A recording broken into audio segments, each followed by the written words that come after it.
Hi, my name is Anne-Aelis and I've recently completed the class Architecture and Networks as part of a Master of Computer Science at Monash University in Australia.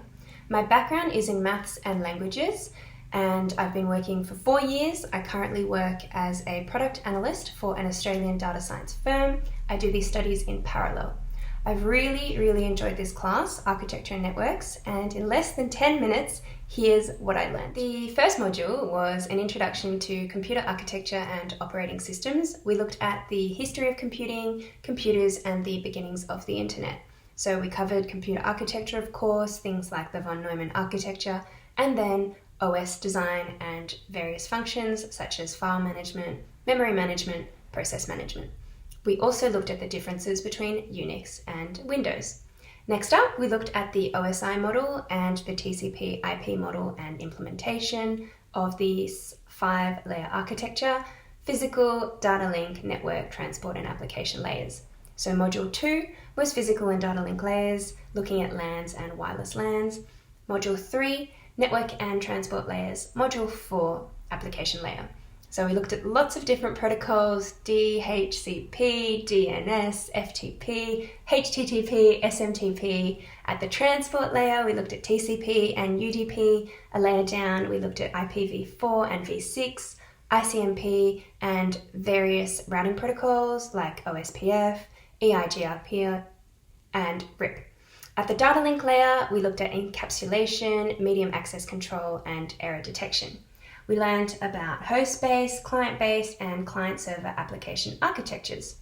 Otherwise, we did a lot of Wireshark packet analysis, working with Telnet and SSH as well.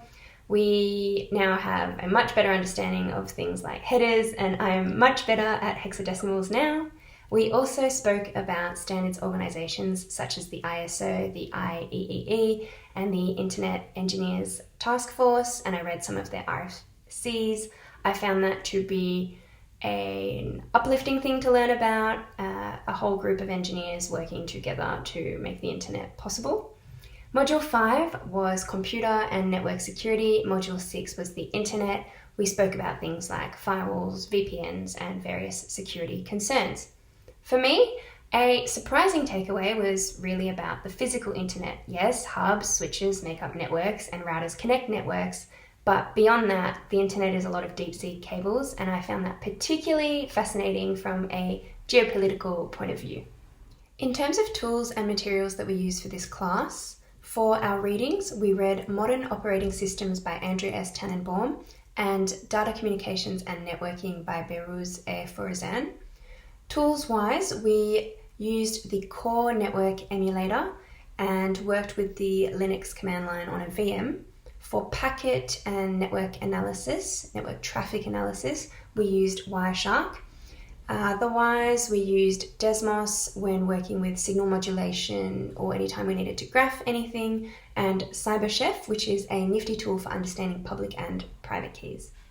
In terms of the course structure, there were 6 very intensive modules with about 2 classes a week. There was a mix of reading, lectures, practicals, and quizzes.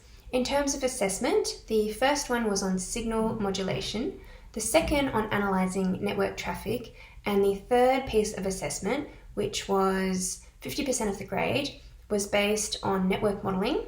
We had to write a report, but also configure a network, taking into account different routing protocols, various types of servers, and implementing some firewall rules.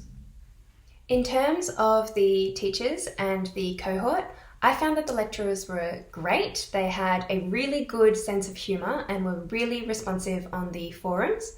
In terms of the student body, there was a mix. There were quite a few working professionals like myself. There were also lots of people with various engineering backgrounds. Surprisingly, there are quite a few maths and physics teachers who are pivoting their careers, and quite a few people from the health sciences. In conclusion, I really liked this class, Architecture and Networks. I got a HD, and I'm really looking forward to the next class, Java Programming, and I'll let you all know how I go.